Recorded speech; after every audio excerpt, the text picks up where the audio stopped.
सगळ्यात महत्त्वाचा मित्रांनो पाचवा पॉईंट आहे, इथे लक्षात घ्या. पाचवा पॉईंट अतिशय महत्त्वाचा आहे. ठीक आहे. The qualification acquired by the candidates and other required documents certificates submitted by the candidate must be valid on the cut-off date, last date of application as mentioned in the advertisement.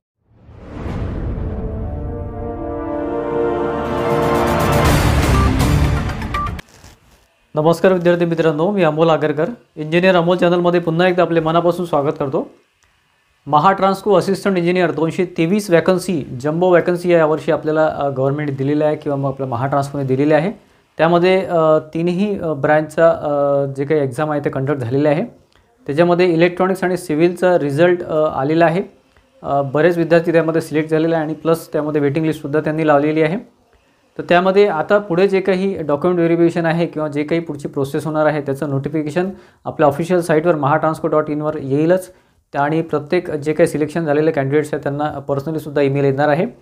त्यांनी जे काही handouts दिलेले आहेत ते आपण आता बघूच पुढे. परंतु तत्पूर्वी एक महत्त्वाचं म्हणजे बरं विद्यार्थ्यांचे प्रश्न आहे की इलेक्ट्रिकल म्हणजे एई ट्रान्समिशनचा रिझल्ट अजूनपर्यंत त्यांनी डिक्लेअर केलेला नाही आहे. त्यामध्ये माहिती घ्यायचा प्रयत्न केलेला असताना असं लक्षात आलेलं आहे की म्हणजे रिझल्ट वगैरे अजूनपर्यंत तयार झालेलं नाही आहे. ही एक प्राथमिक माहिती इथे मिळते आहे.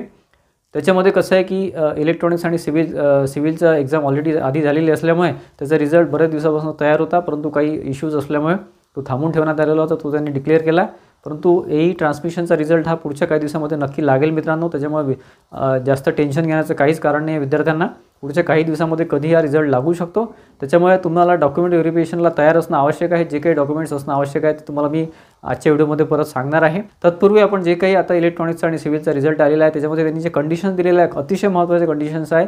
ते पॉईंट्स अतिशय महत्त्वाचे आहे. प्रत्येकाला ते पॉईंट वाचणं अपेक्षित आहे. परंतु मी आपल्या व्हिडिओच्या थ्रू ते तुम्हाला थोडंफार तिथे फोकस करायचा प्रयत्न केलेला आहे. ते तुम्ही थोडंसं इथे आपण आता तुम्हाला जे पॉईंट्स आहेत ते तुम्हाला मी इथे वाचून दाखवतो आधी आणि थोडंसं समजून सांगायचा प्रयत्न करू. तर मित्रांनो आता जो रिझल्ट त्यांनी दिलेला आहे आपण टेलिकॉमचं फॉर एक्झाम्पल इथे घेऊ. काही पॉईंट्स इथे महत्त्वाचे आहे ते मी तुम्हाला इथे थोडंफार इथे सांगायचा प्रयत्न करतो. प्रत्येकाने हे पॉईंट्स नीट वाचले असतील असं मी अपेक्षा करतो.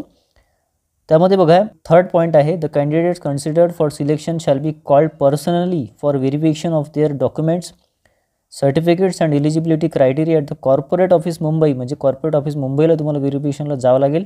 For which separate notification shall be given on company's website. म्हणजे कंपनीच्या वेबसाईटवर सेपरेट नोटिफिकेशन होईल DVसाठी डॉक्युमेंट व्हेरिफिकेशनसाठी. And will also be intimated through email on their email address. Email जो तुम्ही प्रोव्हाइड केला असेल फॉर्म भरताना त्यावर तुम्हाला ईमेल येईल आणि तुम्हाला कॉर्पोरेट ऑफिस मुंबईला इथे डॉक्युमेंट व्हेरिफिकेशनसाठी जावं लागेल. त्यासाठी एक डेट अनाऊन्स करण्यात येईल साईटवर ऑफिशियल साईटवर. चौथा पॉईंट आहे मित्रांनो की तुम्ही जे काही इलिजिबिलिटी क्रायटेरिया किंवा डॉक्युमेंट्स वगैरे तुम्ही जे काही तिथे लावले असतील किंवा तुमचं रिझर्वेशन तुम्ही अवेल केलं असेल किंवा वापर केला असेल सिलेक्शनसाठी जसं DWS आहे, WR आहे, वुमन्स रिझर्वेशन आहे किंवा तुमचं कास्ट सर्टिफिकेट आहे तर त्या बेसवरच तुमचं सिलेक्शन करण्यात आलेलं आहे. त्याच्यामुळे प्रत्येक डॉक्युमेंट हे डॉक्युमेंट व्हेरिफिकेशनच्या वेळेवर असणं आवश्यक आहे असं यांचं म्हणणं आहे. त्यामध्ये कुठल्याही प्रकारचं चुकीचं किंवा खोटं सर्टिफिकेट आढळलं तर तुम्हाला ते डिस्क्वालिफाय करतील किंवा डिसमिस करतील कंपनीच्या सर्व्हिसमधून. कधी पण ते करू शकतात असं यांचं म्हणणं आहे. सगळ्यात महत्त्वाचा मित्रांनो पाचवा पॉईंट आहे, इथे लक्षात घ्या. पाचवा पॉईंट अतिशय महत्त्वाचा आहे. ठीक आहे. The qualification acquired by the candidates and other required documents certificates submitted by the candidate must be valid on the cut-off date, last date of application as mentioned in the advertisement. ठीक आहे.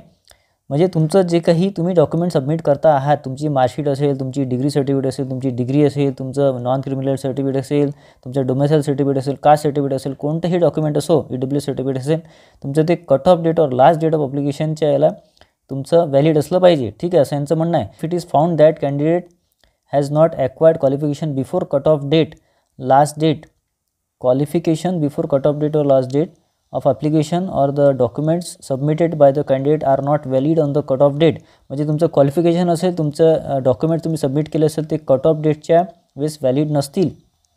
ठीक आहे.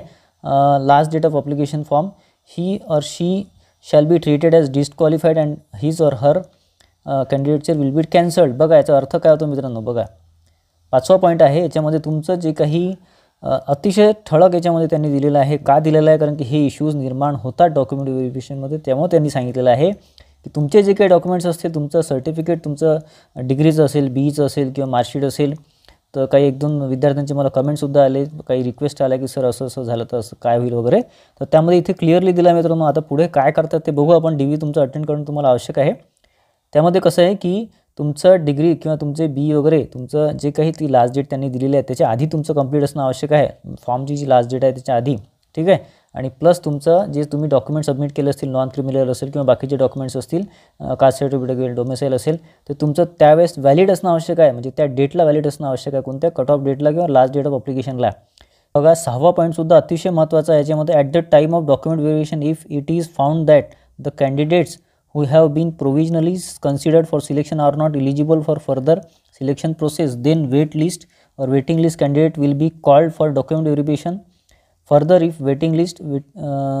waitlisted candidates is not found not eligible, is also found not eligible, then company reserves the right to publish new provisional list for considerations of.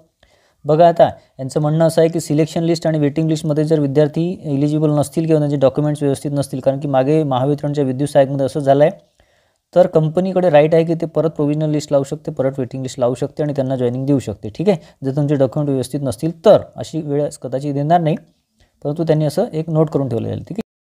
तर मित्रांनो बघा, Mahatransco assistant engineer civil, electrical आणि telecom या ब्रांचेससाठी आता जे डॉक्युमेंट व्हेरिफिकेशन होईल त्यामध्ये महत्त्वाचे जे डॉक्युमेंट्स आहेत, जे आवश्यक आहे तुमच्याकडे असणं, ते एक लिस्ट तुम्हाला मी इथे देतो आहे. त्यामधले कॅटेगरी वाईज तुम्ही सिलेक्ट करू शकता किंवा तुम्हाला जे काही ॲप्लिकेबल आहे ते तुम्ही इथे बघू शकता. ठीक आहे, प्रत्येकाला प्रत्येक डॉक्युमेंट लागणार नाही, परंतु तुमच्या कॅटेगरी वाईज तुम्हाला जे डॉक्युमेंट लागतील त्याची पूर्ण लिस्ट मी इथे देतो आहे. त्यामध्ये डॉक्युमेंट्स रिक्वायर्ड फॉर DV म्हणजे document verification, system generated online form म्हणजे आपला जो ऑनलाईन फॉर्म आपण भरलेला असतो तो पूर्ण त्याचं हार्ड कॉपी तुम्हाला घ्यायची असते. आणि याच्यामध्ये एक क्लॉज असा आहे की तुमच्याकडे जर नसेल तो तिथे तुम्हाला अवेलेबल करून दिला जातो डॉक्युमेंट व्हेरिफिकेशनच्या वेळेला. शक्यतोवर तुमच्याकडे असल्यास तो सोबत घ्यावा. त्यानंतर SSC, HSC, BE marksheet or certificate, marksheet and certificate. SSCची मार्कशीट आणि बोर्ड सर्टिफिकेट तुम्हाला सोबत घ्यावं लागेल. HSC घ्यावं लागेल जर असेल तर, किंवा काही मुलांचा डिप्लोमा करून BE असतो त्याच्यामुळे डिप्लोमाचा सुद्धा तुम्हाला घ्यावा लागेल, सोबत ठेवावं लागेल. ॲक्च्युली त्याची गरज नाही, परंतु SSC certificate, SSC board certificate हे महत्त्वाचं आहे.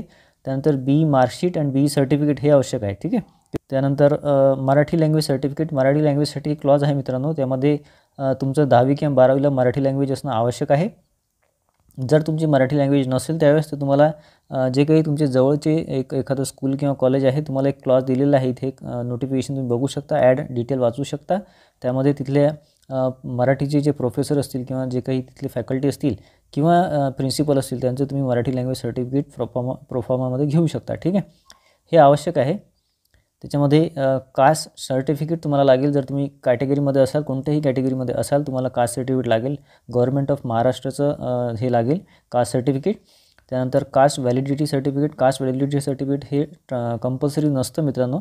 यासाठी तुम्हाला जेव्हा तुमची जॉईनिंग होते किंवा तुमचा DV होतो, DV झाल्यानंतर जेव्हा तुम्ही तिथे डिव्हिजनला किंवा झोनला जॉईन होता, तेव्हा तुम्हाला तिथे एक लेटर दिलं जाते. त्या लेटर घेऊन तुम्हाला मग ते कास्ट व्हॅलिडिटी ऑफिसमध्ये किंवा जे काही आपण म्हणतो समाज कल्याण ऑफिसमध्ये जावं लागतं. तिथे ते तुमचे डॉक्युमेंट जे असतील कास्ट व्हॅलिडिटीसाठी ते सबमिट करावं लागतात आणि तिथून जे टोकन मिळते ते टोकन फक्त तुम्हाला तिथे रिसिप्ट तुम्हाला सबमिट करावं लागते तुमच्या झोनला किंवा पर्टिक्युलर डिव्हिजनला. ठीक आहे, त्याच्यामुळे कास्ट व्हॅलिडिटी सर्टिफिकेट हे कंपल्सरी नाही आहे. ज्यांच्याकडे असेल ते ठीक आहे, नसेल तर तुम्हाला वेळ दिला जाईल. ठीक आहे. त्यानंतर महाराष्ट्र डोमेसाईल सर्टिफिकेट हे कंपल्सरी आहे मित्रांनो, याच्याशिवाय तुमचं जॉईनिंगच होणार नाही. DVमध्ये तुम्ही रिजेक्ट व्हाल जर तुमच्याकडे सर्टिफिकेट नसेल तर. ठीक आहे, आणि हे तुम्हाला एकदाच काढावं लागतं, याची काही व्हॅलिडिटी वगैरे काही नसते, हे एकदाच काढावं लागतं.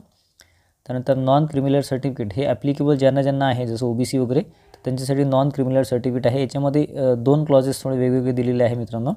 आपली जी ॲड आहे, जी जाहिरात आहे महाट्रान्सको EEची, त्यामध्ये त्यांनी 2 क्लॉजमध्ये दिलेलं आहे. याच्यामध्ये दिलेलं आहे त्यांनी जे तुमची जी लास्ट डेट असते त्याच्या आधीचं किंवा त्यावेळेसचं व्हॅलिड असणं आवश्यक आहे. आणि एक क्लॉज असा आहे की त्याच्यामध्ये 21-22चं असणं आवश्यक आहे असं त्यांचं म्हणणं आहे. ठीक आहे, कारण की ॲड ही जाहिरात जी आहे ती एप्रिल 2022ची आहे. त्याच्यामुळे तुमच्याकडे जे काही असेल ते तुम्ही सोबत ठेवावं. नंतर बघा, तुम्हाला लागेल EWS सर्टिफिकेट. जर EWSमध्ये तुमचं सिलेक्शन झालं असेल तर EWS सर्टिफिकेट तुम्हाला लागेल. त्यानंतर WR सर्टिफिकेट म्हणजे वुमन्स रिझर्वेशन सर्टिफिकेट. तुमचं वुमन्स रिझर्वेशनमध्ये सिलेक्शन झालं असेल आणि तुम्ही ओपन कॅटेगरीत असाल तर तुम्हाला ते सर्टिफिकेट लागेल. Sports certificate.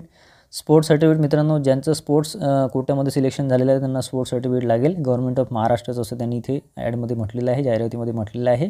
दिव्यांग मेडिकल बोर्ड सर्टिफिकेट म्हणजे दिव्यांग याच्यामध्ये सेक्शनमध्ये ज्यांचं सिलेक्शन झालेलं असेल त्यांना मेडिकल बोर्ड सर्टिफिकेट तुमच्या डिस्ट्रिक्टमधलं वगैरे लागेल आणि ते गव्हर्नमेंट ऑफ महाराष्ट्राचं लागेल. ठीक आहे.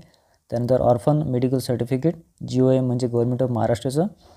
NOC बघा, हे सगळ्यांना ॲप्लिकेबल नाही आहे. जे गव्हर्नमेंट एम्प्लॉई आहे ज्यांचं सिलेक्शन झालेलं आहे, म्हणजे कोणत्याही तुम्ही दुसऱ्या ठिकाणी जॉब करत असाल, फॉर एक्झाम्पल तुम्ही महावितरणमध्ये जॉब करत असाल, तुमचं महाट्रान्सकोमध्ये सिलेक्शन झालं असेल तर तुमचं महावितरणचं तुम्हाला NOC लागेल. ठीक आहे. त्यानंतर 100 रुपीज कोर्ट फी स्टॅम्प हे ॲडिशनल आहे मित्रांनो, हे तिथे ते सांगत नाही, परंतु तुम्हाला हे सोबत घेणं आवश्यक आहे. काही तुमच्या याच्यामध्ये नावामध्ये करेक्शन असेल, काही मार्कामध्ये करेक्शन असेल, काही चूक झाली असेल आणि ती चूक थोडी सुधारण्यायोग्य असेल किंवा मग काही थोडंफार जे चुका असतात जे होतात फॉर्म भरताना किंवा काय, त्यासाठी हा स्टॅम्प सोबत ठेवा.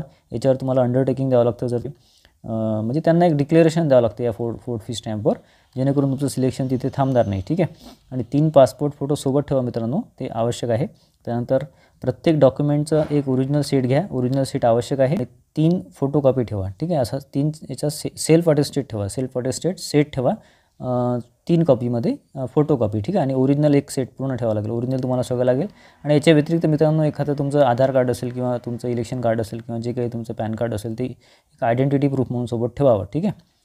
तर हे एकंदरीत डॉक्युमेंट्स आहे मित्रांनो, हे तुम्हाला सोबत घेणं आवश्यक आहे डॉक्युमेंट व्हेरिफिकेशनच्या वेळेला. तर आशा करतो मित्रांनो की बऱ्यापैकी तुमच्या लक्षात आलं असेल, डॉक्युमेंट्स तुम्हाला काय काय आवश्यक आहे ते तुमच्या लक्षात आलं असेल. या व्यतिरिक्त तुमचे जे काही कॅटेगरी आहे किंवा तुम्ही कोणत्या हॉरिझॉन्टल व्हर्टिकल रिझर्वेशनमध्ये येता ते बघून तुम्हाला डॉक्युमेंट तिथे असणं आवश्यक आहे. या व्यतिरिक्त जे काही असतील ते, आणि ज्या माहितीप्रमाणे महाट्रान्सकोचे नियम अतिशय कडक आणि स्ट्रिक्ट असतात, त्याच्यामुळे पुढे काय होते आपण बघूच. आणि बाकी तुमचं जे काही डॉक्युमेंट मी तुम्हाला सांगितलेलं आहे ते आताच्या आताच तुम्ही म्हणजे आतापासून तुम्ही थोडंफार तिथे कलेक्ट करणं सुरू करून द्या, कारण की डॉक्युमेंट व्हेरिफिकेशनमध्ये थोडं जरी तुम्ही चुकलात तर तुमचं सिलेक्शन इथे कॅन्सल होऊ शकतं मित्रांनो. ठीक आहे. आशा करतो मित्रांनो बऱ्यापैकी माहिती तुम्हाला मिळाली असेल. आजचा व्हिडिओ बऱ्यापैकी माहितीपूर्वक वाटला असेल तर प्लीज व्हिडिओला लाईक करा आणि जास्तीत जास्त विद्यार्थ्यांमध्ये शेअर करा, जेणेकरून इतरांना सुद्धा ही माहिती मिळेल. आणि आपल्या चॅनलला इंजिनियर अमोल चॅनलला नक्की सबस्क्राईब करून ठेवा आणि बेल आयकॉनसुद्धा क्लिक करून ठेवा, जेणेकरून वरचे नोटिफिकेशन्स आहे, पुढचे जे महत्त्वाचे अपडेट्स आहेत ते तुम्हाला मिळत राहतील. धन्यवाद मित्रांनो.